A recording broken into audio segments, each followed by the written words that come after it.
Same to same.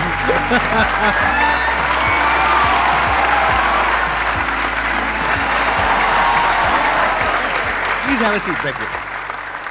आप में से कितने लोग जानते हैं इनको, जिन्होंने कभी ना कभी इनकी कोई ना कोई वीडियो देखी है? सब जानते हैं सर, आपके सारे फैंस बैठे हैं यहां पर। तो अपना Q&A सेशन स्टार्ट करते हैं। सर हम जैसे ह्यूमन स्पीसीज अपने आप को ह्यूमन क्या नाम है सुपर क्रिएचर बोल रहे हैं, तो हम ये सुपर क्रिएचर किस बिहाफ पे बोल रहे हैं कि हमने सभी स्पीसीज को ओवरकम कर लिया, या हम जो अल्टीमेट पावर है उसके मकसद को साकार करने के वे में बोल रहे हैं? मानवता के सबसे चेतना के ऊंचे स्तर पे अगर कोई है वो मनुष्य है। ये जीव जो है ना, ये जीव के भीतर जितनी शक्तियां, उसका चेतना का जबरदस्त विकास जो पराकाष्ठा है ना, वो मनुष्य ही कर पाता है।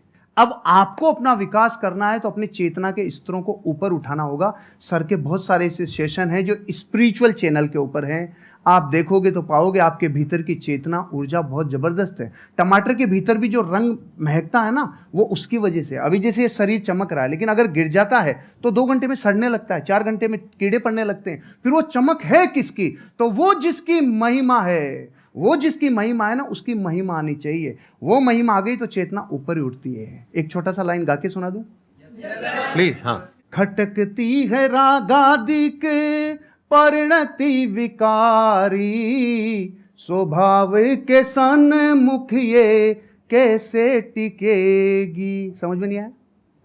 खटकती है रागादिक परिणति का मतलब है संसार की सारी बुराइयां बताओ अपने को खींच रही है कि नहीं खींच रही है, अपने को आकर्षित कर रही है, लुभा रही है। क्रोध है, घमंड है, अहंकार है, छल कपट है, आलस्य है, कामचोरिता है, जितनी चीजें बुराइयां वो अपने को खींच रही है। लेकिन उनके ऊपर जो सबसे बड़ा स्वभाव है ना अपना, जो आपने प्रश्न पूछा, वो स्वभाव जीव का उठना है। तीनों लोग जिसके ज्ञान में झलक जाएं, वो स्वभाव लेके पैदा हुए हो भाई। 3 लोग का नाथ आपके भीतर विराजमान है। इसलिए चेतना के स्तरों को ऊपर उठाते जाओ, बाकी के प्रश्नों के उत्तर चेतना के उठने से मिल जाएंगे। Thank you dear. बहुत बढ़िया जी। ये जो आपने क्वेश्चन पूछा है, इसके पीछे का मोटिव क्या है? क्या जानना चाहते हो आप? असलियत में जो सुपर क्रिएचर का मतलब है वो हम सबको समझ में आए। देखो, इसको ध्यान से समझो। बेसिकली आप ये कह रहे हो super creature in the sense कि हम बाकी सब जितने भी जानवर हैं और जितने भी जीव हैं, हाँ। हम उनको डोमिनेट कर सकते हैं, which is a fact. Power के वे में, नॉट फिजिकल पावर, क्योंकि फिजिकली तो हाथी हमसे ज्यादा पावरफुल है, टाइगर ज्यादा पावरफुल है, बट फिर भी हम उसको बांध सकते हैं, उसको कंट्रोल कर सकते हैं, उसको सर्कस में नचा सकते हैं। ठीक है। किस पावर के बेस पे? अपनी थॉट की पावर के बेस पे। तो एक है हमारी थॉट की पावर, जिसके बेस पर हम अपने आप को सुपर क्रीचर बोल सकते हैं अगर चाहे तो। उसमें कुछ भी गलत नहीं है। We are actually super creatures, क्योंकि हमारी ये जो थॉट की पावर है, इससे हम कुछ भी क्रिएट कर सकते हैं। हम स्पेस तक पहुंच गए। तो अगर ये एक सुपर क्रिएचर की निशानी नहीं है तो क्या है? तो एक सुपर क्रिएचर का स्टैंड पॉइंट हो सकता है जो पावर्स हैं हमारे थॉट की, वो हमारी फिजिकल पावर्स नहीं है, वो थॉट की पावर है, माइंड की पावर है, इंफॉर्मेशन की पावर है, डेटा की पावर है। ये अलग अलग वर्ड्स में यूज कर रहा हूं, है एक ही चीज। Without information there is no mind. ये सब नॉलेज की, इंफॉर्मेशन की, साइंस की, डेटा की, इन सब चीजों की पावर है। तो एक तो पावर ये है जिसके बेस पर आप अपने आप को सुपर क्रीचर बोल सकते हो, विच इज अ फैक्ट। एक दूसरी पावर है जिसके बारे में बहुत ही कम लोगों को पता है। पहला है इस दुनिया का ज्ञान, उसको अनात्म ज्ञान बोलते हैं, यानी चीजों का ज्ञान। दूसरा है आत्मज्ञान। आत्मज्ञान मतलब, आत्मा मतलब मैं, कोई भूत प्रेत नहीं, जैसा मूवीज में देखते हैं, राइट? आत्मा मतलब मैं। तो मेरा ज्ञान, मैं कौन हूं।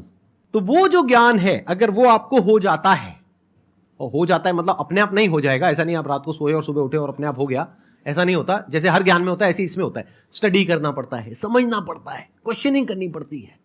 जो समझ आया उसको फिर क्वेश्चन करना पड़ता है, फिर एंड तक जाना होता है। फिर not just theoretically but experientially you know what you are. और फिर वहां पर एक महावाक्य है, अहम ब्रह्मस्मि, मैं ही वो हूं, तत्वमसि, आप ही वो हो। वो मतलब क्या? The supreme reality, the supreme truth of this universe, you are that. तो वहां तक आप पहुंच जाते हो, not just theoretically but experientially.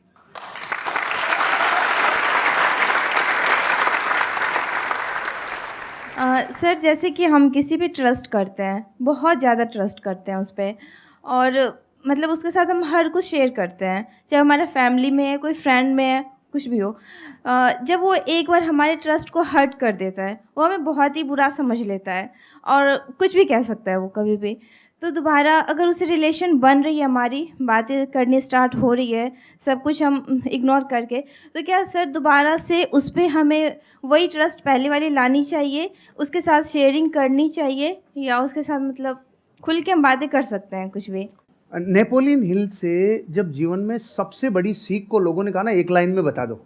Napoleon वो व्यक्ति हैं जिन्होंने 25,000 से ज़्यादा लोगों के ऊपर कई वर्षों तक अध्ययन किया, और फिर एक व्यक्ति राजस्थानी मारवाड़ी गया, उन्होंने कहा साहब हमें पूरा ज्ञान नहीं चाहिए, एक लाइन में बता दो, एक लाइन में बता दो। तो उन्होंने पता है क्या बोला? डोंट टेक इट पर्सनली, दिल पे नहीं लेना, दिल पे नहीं लेना, क्योंकि रास्ते में तो स्क्रैच होंगे, हम इमोशनल हैं, हमारे स्क्रैच तो होंगे, लेकिन अगर दो लोगों को अर्धनग्न करके दौड़ाया जाए, एक को तेल लगा के और एक को सूखा, तो मिट्टी ज़्यादा कौन लाएगा? तो तेल लगाना बंद कर दो, यहाँ नहीं, दिल पे तेल लगाना बंद कर दो, हृदय पे लेना बंद कर दो, नहीं तो जैसे ही मार्केट में जाएंगे लोग तो आपको कुछ कहेंगे। तो पहली बात तो दिल पे नहीं लेना, क्योंकि दिल पे लेते लेते तो खत्म ही हो जाएंगे, फिर सबका दिल पे लेते चले जाएंगे, एक बात। दूसरी बात, आप कह रहे हैं दोबारा ट्रस्ट करें कि नहीं करें, सोच समझ के, विचार करके, क्योंकि जिस व्यक्ति ने एक बार ट्रस्ट तोड़ा है तो फिर वहां पर एक सिद्धांत लागू होता है, प्रेम भाव हो सब जीवों से, विश्व के हर जीव से प्रेम हो भाई, करुणा स्रोत बहे दुखियों पे फिर विशेष करुणा बहनी चाहिए, प्रेम भाव हो सब जीवों पे, करुणा स्रोत बहे दुखियों पे, दुर्जन में मध्यस्थ विभो, ये जो दुर्जन है ना उसमें फिर थोड़ा मध्यस्थ विभो उन पे, और गुणी जनों में हर्ष प्रभो, जैसे सर गुणीजन है तो ऑटोमेटिकली हृदय से एक श्रद्धा बहती है। तो प्रेम भाव हो सब जीवों में, गुणी जनों में हर्ष प्रभो, करुणा स्रोत बहे दुखियों पे, दुर्जन में मध्यस्थ विभो।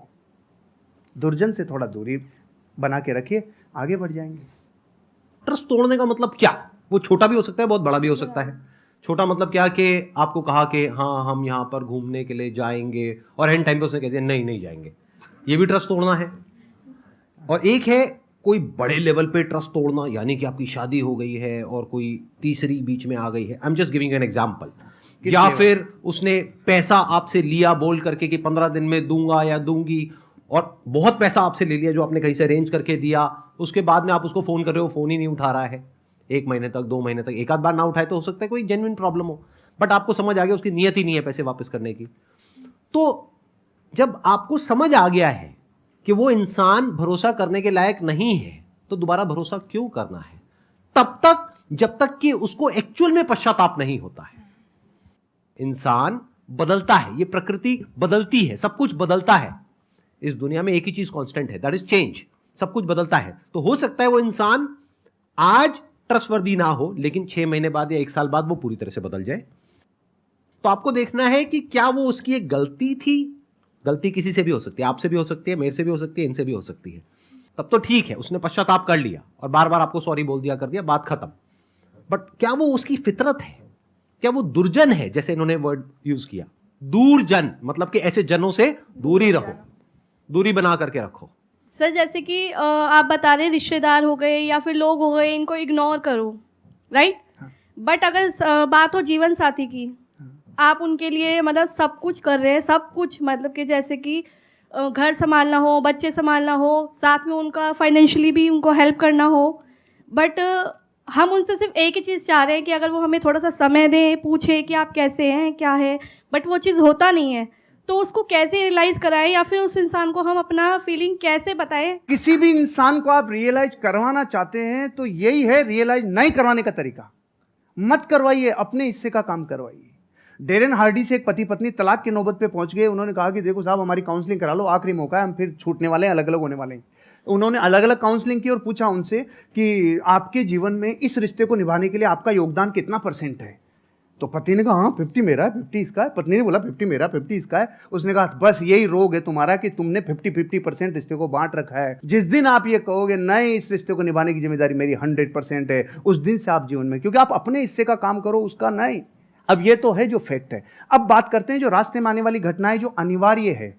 आप और हम जब ये यात्रा करते हैं ना, पति पत्नी वाली यात्रा, आपके साथी वाली यात्रा, तो जीवन बदलता ही बदलता है। चंद्रमुखी काल आएगा ही आएगा, सूरजमुखी काल आएगा ही आएगा, और एक टाइम पे ज्वालामुखी युग आएगा ही आएगा। ये रिश्ते में उफान आता ही आता है।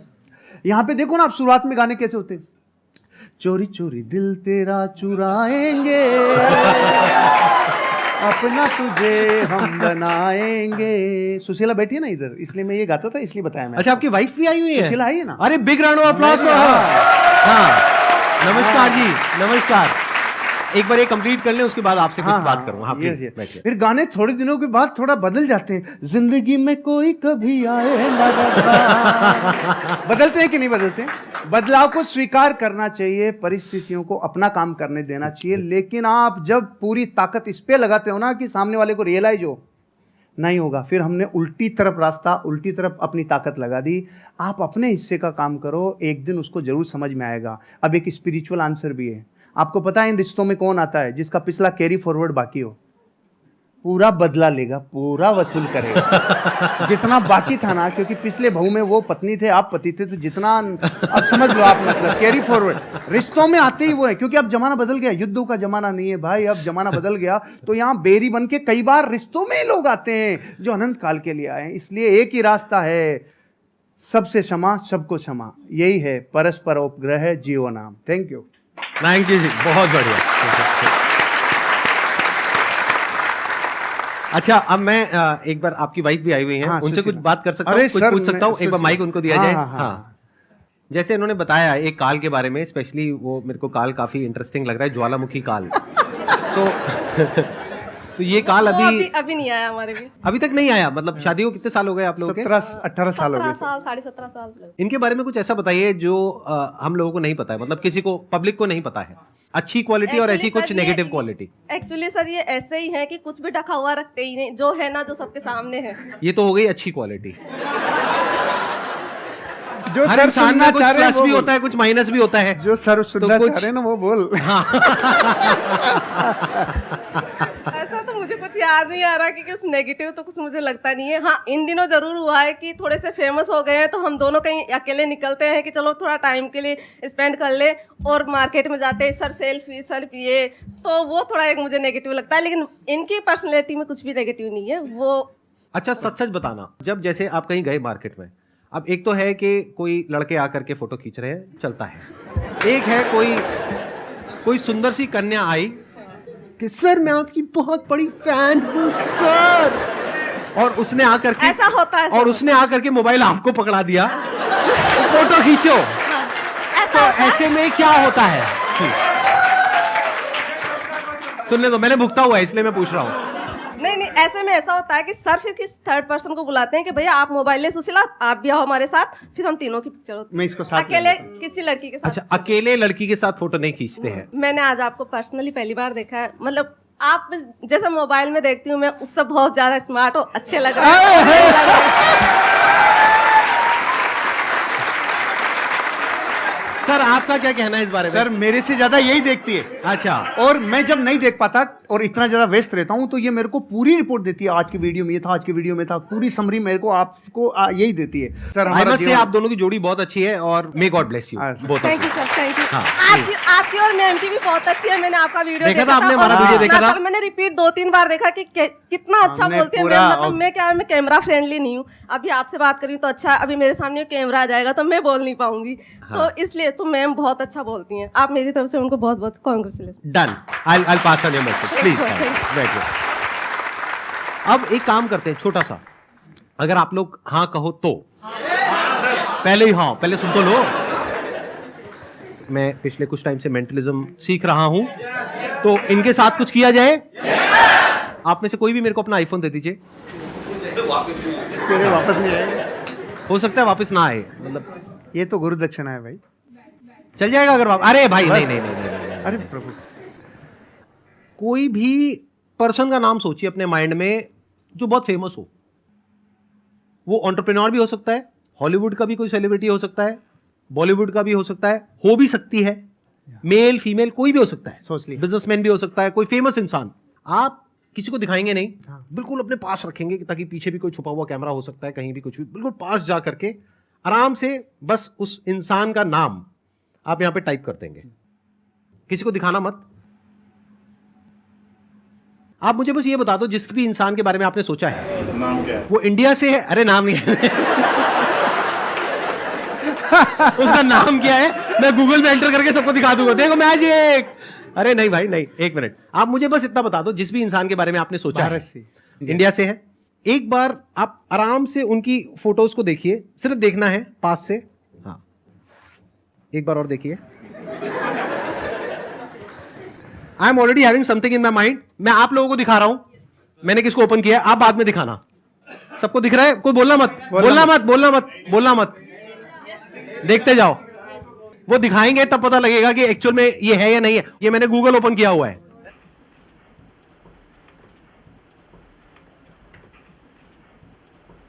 दिखाओ सर कौन है। सच में?